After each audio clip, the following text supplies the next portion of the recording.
আজকের খুতবা প্রদান করলেন প্রফেসর ডক্টর আব্দুর রহমান বিন সালেহ আল মুজাইনি হাফিজাহুল্লাহ। তিনি শুরুতেই খুতবা পাঠ করেছেন, এরপরে তাসবিহ এবং তাহলিলের মাধ্যমে রব্বুল আলামিন যে আমাদের বিপদগুলো দূর করেন সেটা তিনি উল্লেখ করেছেন। মূলত আমরা যে হাদিসটি প্রায় শুনে থাকি ইমামদের মুখে, কবরের 3টি প্রশ্নের যে হাদিস, এটা হয়তো আপনারা আরবি বলার কারণে বুঝতে পেরেছেন। এই কবরের 3টি প্রশ্নের উপরেই খুতবা দিয়েছেন তিনি। প্রথমে বলতে চেয়েছেন কবরে 2জন ফেরেশতা আসবে, উঠে তাকে বসানো হবে মাইয়িতকে। এরপরে প্রশ্ন করা হবে মার রব্বুক, তোমার রবকে, ওমা দীনুক, তোমার দিন কি, মান হাযা রাজুল আল্লাযী বুইসা ফিকুম, মান নাবিয়ুক, অর্থাৎ তোমার নবীকে। এই 3টি প্রশ্নের প্রথমটা হলো তিনি সম্বোধন করেছেন, হে আল্লাহর বান্দারা, যে আল্লাহ সম্পর্কে যখন ফেরেশতারা প্রশ্ন করবেন মার রব্বুক, তখন রবকে চিনতে না পারলে আমরা উত্তর দিতে পারবো না। ওমা দীনুক, দিন কি, দিনটাকে চিনতে না পারলে আমরা উত্তর দিতে পারবো না। এবার নবীকে আমাদের যদি তাকে না চিনি, না বুঝি, তাকে যদি অনুসরণ না করি, আমরা উত্তর দিতে পারবো না। এজন্য তিনি গুরুত্ব দিয়েছেন আল্লাহকে, আল্লাহর বড়ত্বকে উপলব্ধি করা, আত-তাওহীদ।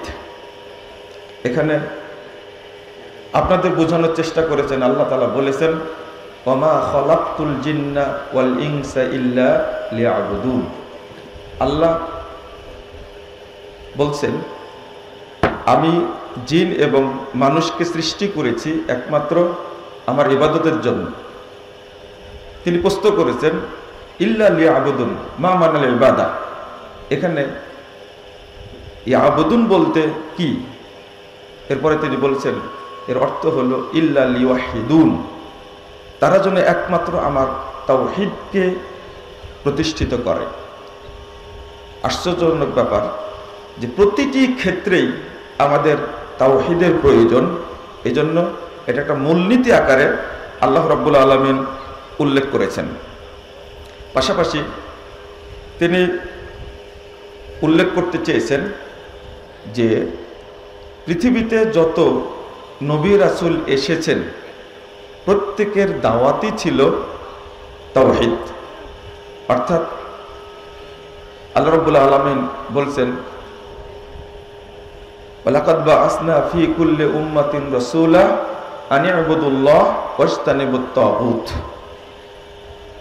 তো আমাদের উচিত হবে এই তাওহীদটাকে উপলব্ধি করা, এবং সেটা সর্বক্ষেত্রেই। যদি আমরা তাওহীদ বুঝে মারা যাই আর আল্লাহ যদি প্রশ্ন করে আর আমরা এই 3টা প্রশ্নের উত্তর দিতে পারলে, শেখ হাদিসের অনুবাদ করে বলে দিয়েছেন তার জন্য জান্নাতের দরজাগুলো খুলে দেওয়া হবে, তার জন্য কবরে জান্নাতের বিছানা বিছিয়ে দেওয়া হবে, তার জন্য জান্নাতের সুগন্ধি খুলে দেওয়া হবে যেন কবরে আসতে থাকে, এবং তার কবরটাকে এত প্রশস্ত করা হবে তার দৃষ্টি যতদূর যাবে সে দেখতে পাবে। তখন মুমিনের জন্য কবরটা আর কবর থাকবে না। আল্লাহ যেন আমাদেরকে সেই বান্দা হিসাবে কবুল করে নেন, আমিন। আল্লাহ যেন আমাদেরকে তাওহীদ বুঝার তৌফিক দান করেন, আমিন। এরপরে শেখ উল্লেখ করেছেন ইসলাম, খুব গুরুত্বপূর্ণ কথা। ইসলাম দিন, অন্য কোনো দিন, ধর্ম বা থিওরি, দর্শন, মতবাদ এটা কোনো মুসলিমের জন্য গ্রহণযোগ্য না। এজন্য আল্লাহ বলে দিয়েছেন ইন্নাদ-দীনা ইনদাল্লাহিল ইসলাম, আল্লাহর নিকটে একমাত্র মনোনীত দিন হলো ইসলাম। আর ইসলাম ছাড়া অন্য কিছু যে আনুগত্য করা যাবে না, সেটা আল্লাহ রাব্বুল আলামিন একই সূরার বলে দিয়েছেন ওমাই ইয়াবতাগি গায়রাল ইসলামি দীনা ফালাই ইউকবালা মিনহু ওয়া হুয়া ফিল আখিরাতি মিনাল খাসিরিন। অর্থাৎ দিন, সত্য দিন দিয়ে আল্লাহ রাব্বুল আলামিন পাঠিয়েছেন রাসূল সাল্লাল্লাহু আলাইহি ওয়াসাল্লামকে, সেটা হলো ইসলাম। আর আমাদেরকে সেই ইসলামে গ্রহণ করতে হবে, অন্য সব কিছু বাতিল সবগুলোকে বর্জন করতে হবে।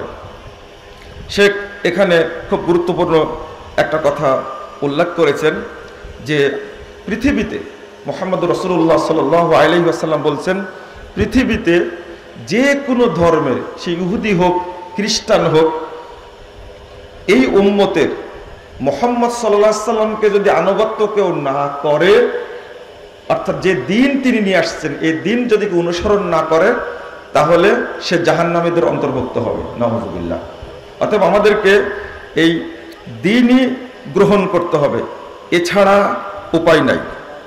আমি আরেকটু এখানে শেখের সাথে যোগ করতে চাচ্ছি যে কবরে যে প্রশ্ন করা হবে যে ওমা দীনুক, তোমার দিন কি ছিল, যদি ইসলামটা ফলো না করি তাহলে আমরা এর উত্তরটা দিতে পারবো না।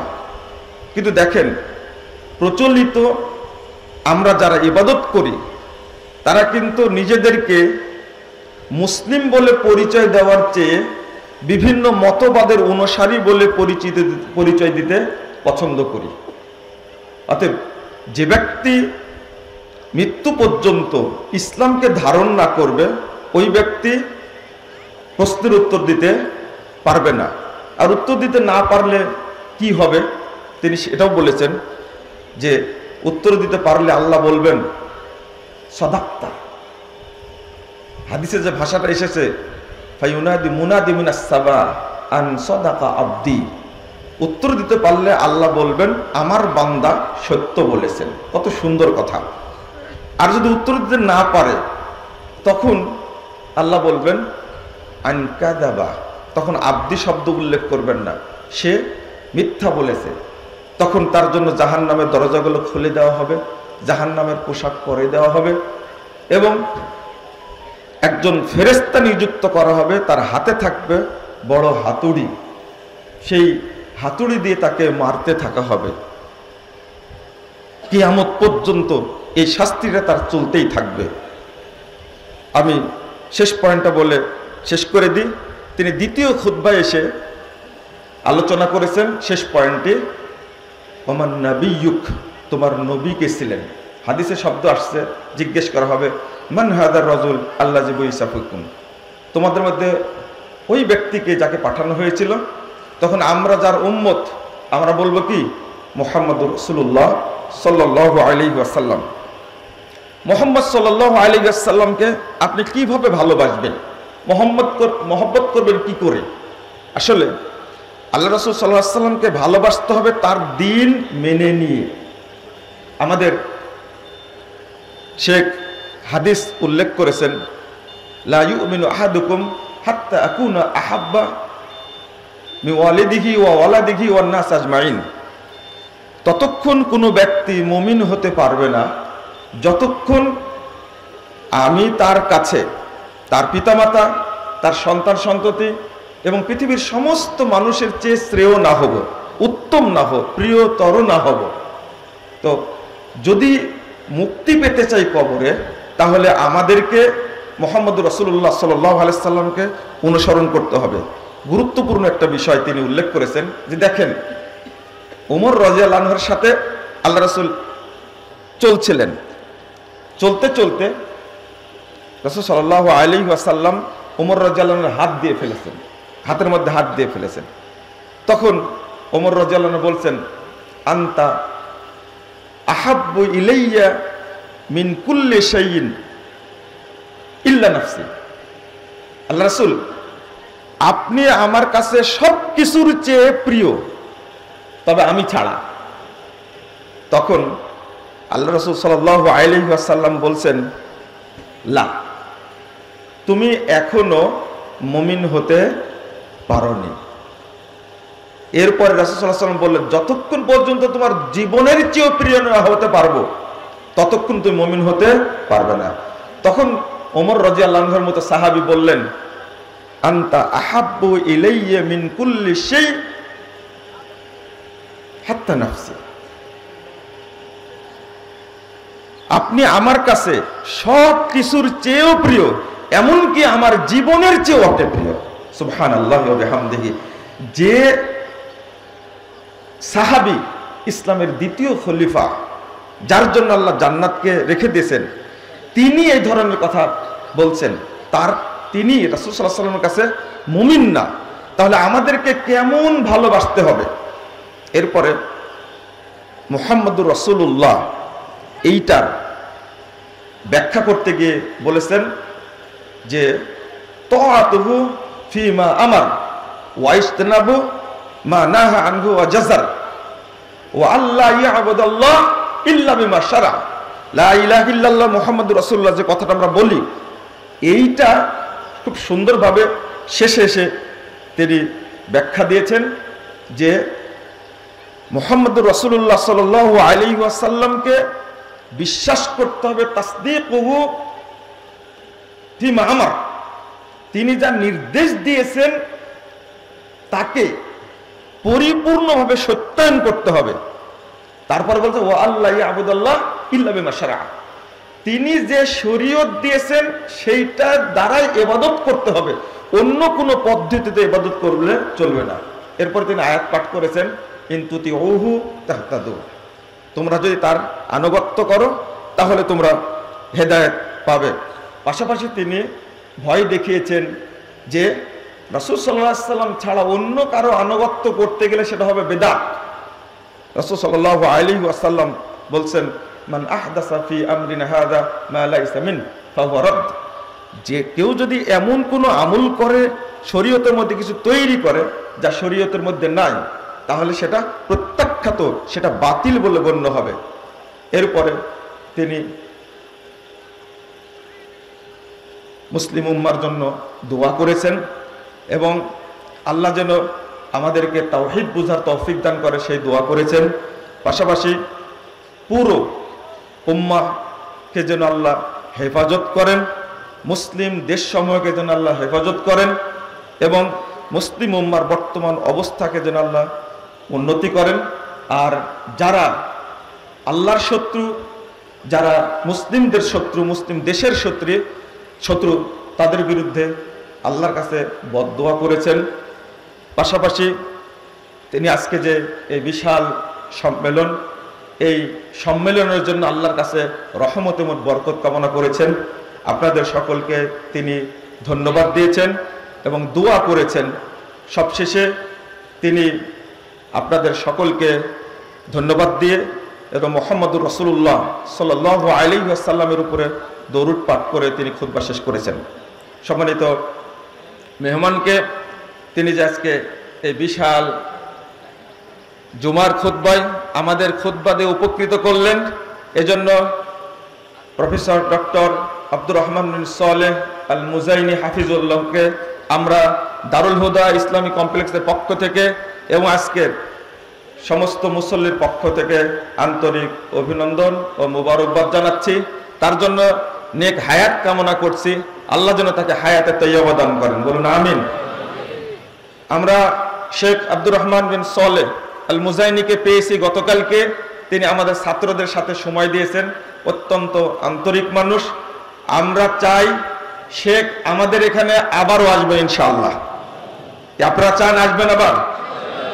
তিনি আম গাছ দেখে বলছেন যে আমি আমের সময় আবার আসতে চাই।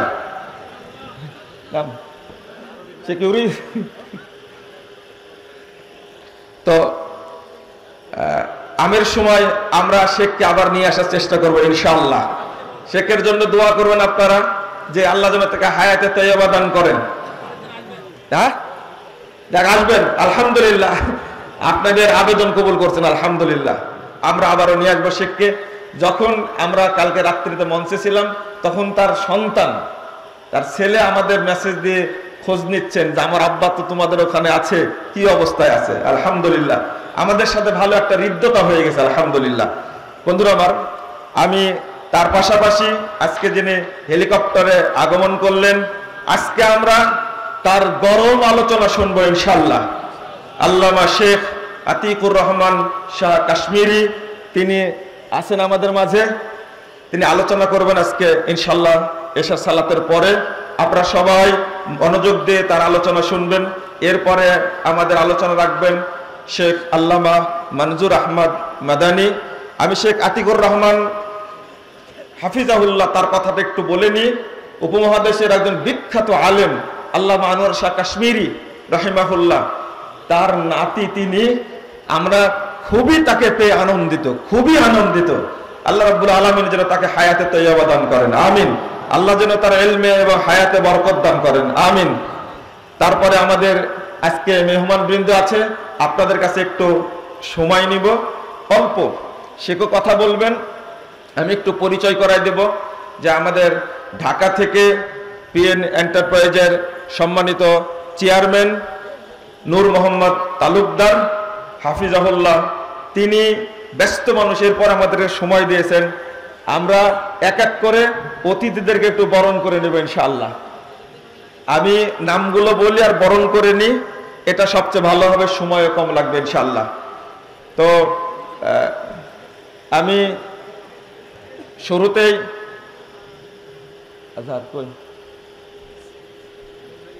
আমাদের আল মুসাইনি ফালিয়াতাফাদ্দাল মাশকুরান মাহমুদা। শেখ على طول ترجمة.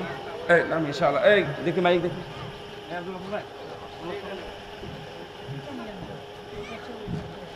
সাথে অনুবাদ করবে আমাদের প্রতিষ্ঠানের মুহাদ্দিস শেখ আব্দুল গফফার মাদানী। كلام استلم مباشرة. السلام عليكم ورحمة الله وبركاته. السلام. أيها الإخوة، من القضايا المهمة التي يجب على أهل الإسلام أن يعوها جيدا. সবথেকে গুরুত্বপূর্ণ বিষয় যেগুলা মানুষের জীবনে অত্যন্ত কাজে আসবে সেগুলো আপনার সামনে উপস্থাপন করছি। أن أكبر مشكلة اليوم تمر بالمسلمين هي مخالفة السنة في كثير من الأحيان. বর্তমান সময়ে যে বিষয়টি অত্যন্ত গুরুত্বপূর্ণ এবং যেটি হলো যে মানুষ এই সুন্নাতের বিষয়ে অনেক গড়িমসি এবং আমরা কি করি, ভুল করে ফেলি। عز الأمة مربوط باتباعها لسنة رسول الله صلى الله عليه وسلم. মানুষের মান সম্মান ইজ্জত নিহত রয়েছে রাসূলুল্লাহ সাল্লাল্লাহু আলাইহি সাল্লামের সুন্নতের অনুসরণের মাধ্যমে।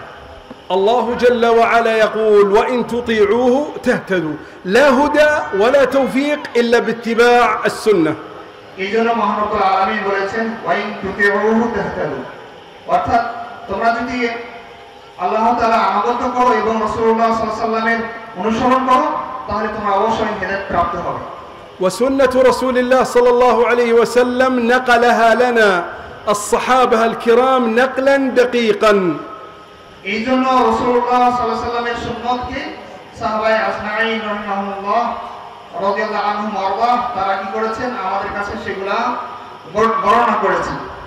لا عذر لأحد من المسلمين اليوم أن يتعبد لله على غير الطريقة النبوية لأن الطريقة النبوية واضحة. এইজন্য কারোর কোনো ওজর আপত্তি চলবে না যে রাসূলের আনুগত্য ছাড়া বা না জানা ই করা ছাড়া অবশ্যই তাকে রাসূলের তরিকা অনুযায়ী সব আমল করতে হবে। خطب النبي صلى الله عليه وسلم يوم من الأيام بأصحابه رضي الله عنهم وأرضاهم. এইজন্য রাসূলুল্লাহ সাল্লাল্লাহু আলাইহি ওয়াসাল্লাম সাহাবাদেরকে ওয়াজ করেছেন, নসিহত করেছেন, এই বিষয়ে দিক নির্দেশনা দিয়েছেন। وكان من عادته إذا فرغ من الخطبة أن ينزل فيصلي على الأرض. এইজন্য যখন রাসূল সাল্লাল্লাহু আলাইহি ওয়াসাল্লাম খুতবা দিতেন, খুতবা দেওয়ার পরে মিম্বার থেকে নেমে তিনি কি করতেন, নামাজ পড়িয়ে সালাত পড়িয়ে দেখিয়ে দিতেন, প্র্যাকটিক্যাল। لكنه بقي فوق المنبر وكبر وصلى بالصحابة وهو فوق المنبر.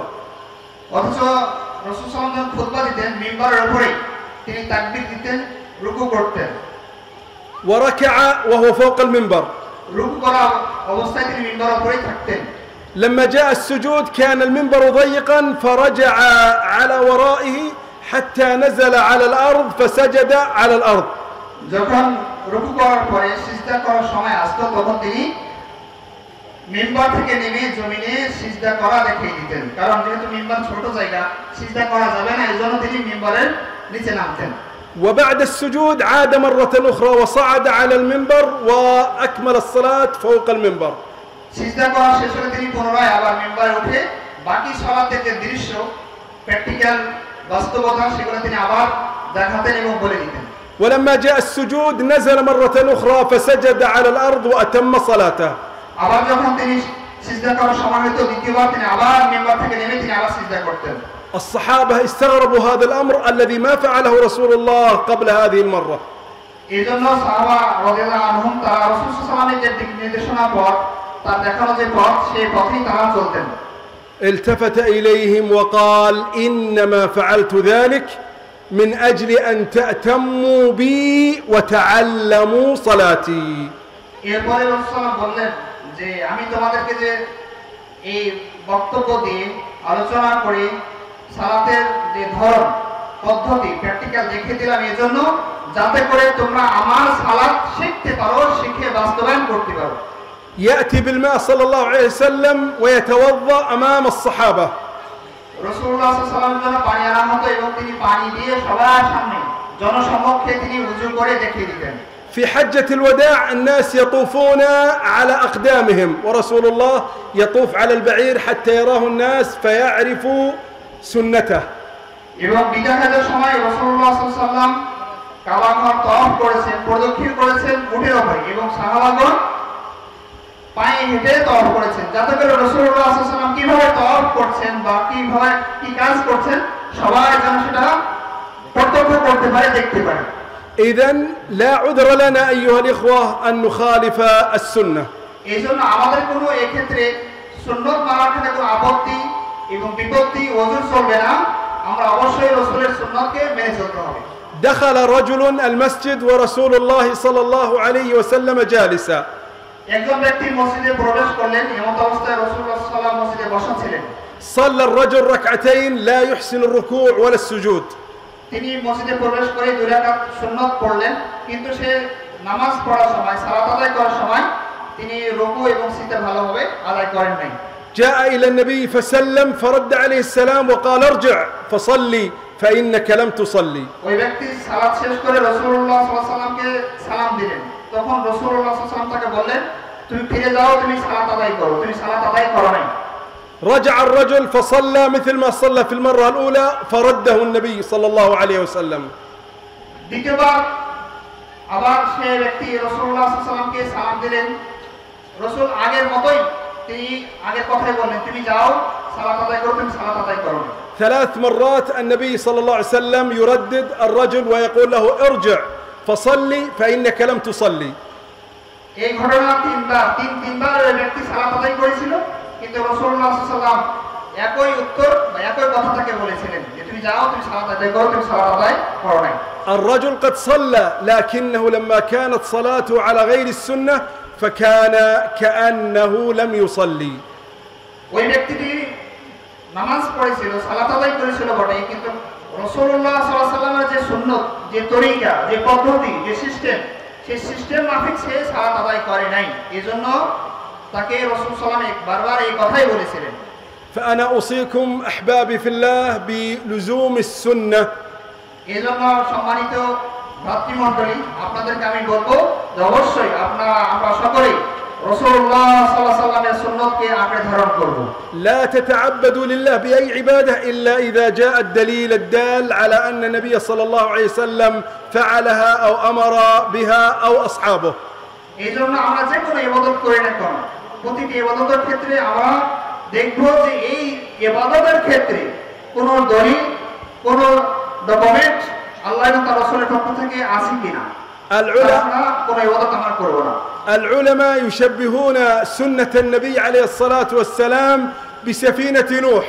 لا ينجو إلا من ركب هذه السفينة ونحن نقول لا ينجو إلا من لزم السنة এজন্য ইবাদতের দৃষ্টান্ত দেওয়া হয়েছে নূহ আলাইহিস সালামের সেই নৌকার সাথে যে ব্যক্তি এই নৌকাতে কি করবে আরোহণ করবে সে পরিত্রাণ পাবে আর যে আরোহণ করবে না সে পরিত্রাণ পাবে না এটা হলো সুন্নাতের দৃষ্টান্ত অতএব যে ব্যক্তি সুন্নাহকে ভালোভাবে ধারণ করবে সে পরিত্রাণ পাবে আর যে সুন্নাহকে ধারণ করবে না সে পরিত্রাণ পাবে না وهذه المجالس والمؤتمرات إنما جاءت من أجل دلالة الناس على سنة النبي صلى الله عليه وسلم এই ধরনের যে বৈঠক বা মজলিস হয়ে থাকে একমাত্র উদ্দেশ্য বা ভিশন হলো এই সমস্ত বা মেসেজ হলো যে আপনাদের কাছে রাসূলুল্লাহ সাল্লাল্লাহু আলাইহি ওয়াসাল্লামের সঠিক তরিকা পদ্ধতিকে আপনাদের কাছে পৌঁছে দাও ولذلك أنبه إلى كلمة قالها أحد الإخوة قبل قليل একটি কথা আপনাদেরকে স্মরণ করিয়ে দিতে চাই যে কিছুক্ষণ আগেই কোন এক ভাই বলেছিলেন তার সম্পর্কে قال وهو في التعريف والتقديم شيخ الشيوخ যে তার পরিচয় দিতে গিয়ে শাইখুল শুয়ুখ বলা হয়েছে এই সম্পর্কে وهذا من المبالغات التي لا ترتضى তো কোন ব্যক্তির ক্ষেত্রে এরকম শব্দ প্রয়োগ করা শাইখুল শুয়ুখ এটি ঠিক নয় বরং একটু বাড়াবাড়ি فأسأل الله أن يحفظني وإياكم بحفظه والسلام عليكم ورحمة الله وبركاته তো আল্লাহ তাআলা আমাদেরকে এই ধরনের সকল থেকে আমাদের হেফাজত করুন আপনাদের সবাইকে নিরাপদে রাখুন ওয়া সাল্লাল্লাহু আলা নবিয়িনা মুহাম্মদ ওয়া আলা আলিহি ওয়া আসসালামু আলাইকুম ওয়া রাহমাতুল্লাহি ওয়া বারাকাতুহু জি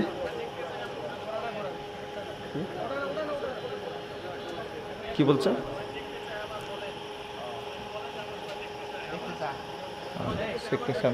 সামনে এসে সামনে বসেন তো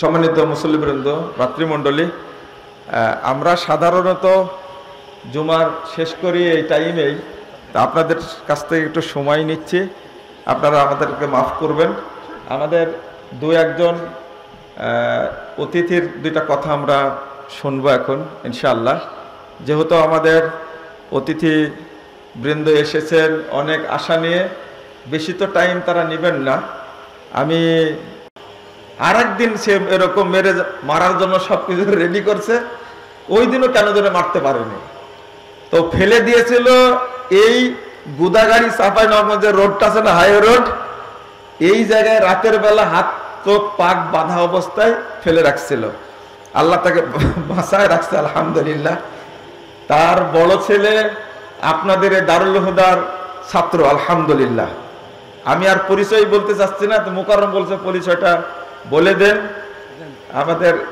আমাদের কি বলবো আপনাদের পরিচিত মানুষ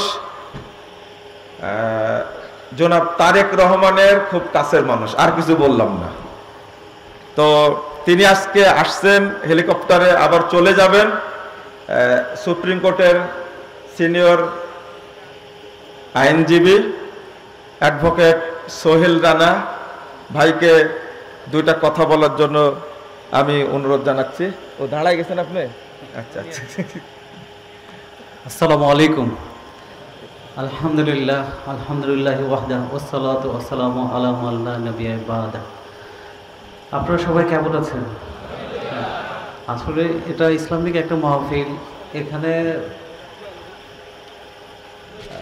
কথা বলতে পারাটা আসলে ভীষণ সৌভাগ্যের ব্যাপার যদিও সেই যোগ্যতা আমার মোটেও নেই এখানে বড় বড় শায়েখরা আছেন আমরা খুবই নগণ্য মানুষ আমাদের যোগ্যতা নাই একটা ইসলামিক একটা প্রোগ্রামে দুটো কথা বলার তবে আমি আমার বাস্তবতা থেকে শুধু 2 মিনিট কিছু কথা বলতে চাই সেটা হলো আপনারা সবাই ক্ষুধার্ত অনেক জানি আমার ভালো কথাগুলো বোরিং লাগবে তারপরেও ক্ষমা চেয়ে নিচ্ছি বাস্তব অভিজ্ঞতা হলো আমি মৃত্যুটা অনেক কাছ থেকে দেখেছি এত কাছ থেকে দেখেছি এটার অভিজ্ঞতা একটু অন্যরকম ধরুন আপনারা এখানে সবাই বসে আছেন এখানে কতক্ষণ বসে থাকতে পারবেন 2 ঘন্টা 6 ঘন্টা বা একদিন খুব জোর হলে না হয় 2 দিন আপনারা বিশ্বাস করুন আমি 186 দিন এক জায়গায় বসা হাত পিছনে বাঁধা চোখ বাঁধা খুব বেশি অপরাধীও আমার, আপনাদের কি মনে হয় খুব বেশি বড় অপরাধী আমি? না, আমার কাছে আমার অপরাধ শুধু ছিল একটাই, আমি বিরোধী দল মত পোষণ করি, এটাই আমার অপরাধ। এছাড়া আমি কখনো কখনো উচ্চ স্বরে একটা গালিও দেই নাই, কখনো আমার লাইফে যে আমি কাউকে একটা চড় থাপ্পড়ও দিয়েছি আমার স্মরণ নাই। হ্যাঁ, তো আমার একটাই অপরাধ, আমি বিরোধী দল করি। এই অপরাধে আমাকে তৎকালীন স্বৈরাচার শেখ হাসিনা সরকার 186 দিন এক জায়গায় বসিয়ে রেখেছিল। তো আমি যেটা বলতে যাচ্ছি যে আমাকে তো মুজফর ভাই তো বললেন যে আমাকে মেরে ফেলার জন্য নিয়ে যাওয়া হয়েছিল 2বার 3বার। তো প্রত্যেকটা বারই আমি মৃত্যুটাকে এত কাছ থেকে দেখেছি, তখন আমার ফিল হয়েছে যে আসলে দুনিয়াটার কোনো মূল্যই নেই। হ্যাঁ, কারণ আমি আমার হাত, আমাকে যখন বলা হলো তুমি তোমার জীবন প্রদীপ এখন শেষ, এখন তুমি অজু করে তওবার নামাজ পড়ো, তুমি আজকে তোমার জীবন প্রদীপ শেষ। তখন আমি উজু করতে যখন যাই, তখন বাথরুমেই শুধু চোখটা খুলে দেওয়া হয়, আদারওয়াইজ সবসময় চোখ বাঁধা থাকে। আমি আমার হাতগুলো দেখছিলাম যে এই হাত, এই শরীর, এটা একটু পর থাকবে না, একটু পর প্রাণটা শেষ। তখন মনে হয়েছিল যে জীবনে আমি খুব ভালো রেজাল্ট করেছিলাম মাশাআল্লাহ, আমি সুপ্রিম কোর্টের লয়ার সেজন্যই হতে পেরেছি। তখন মনে হয়েছে যে এইসব সার্টিফিকেটের কোনো মূল্য নেই, আমি মানে যতটুকু উপার্জন করেছি এগুলোর কোনো মূল্য নেই, কোনো কিছুর মূল্য নেই। মূল্য শুধু যে আমি তো একটু পরেই মারা যাব, তখন শুধু মনে হচ্ছিল কোনটা খারাপ কাজ করেছি, কোনটা ভালো কাজ করেছি।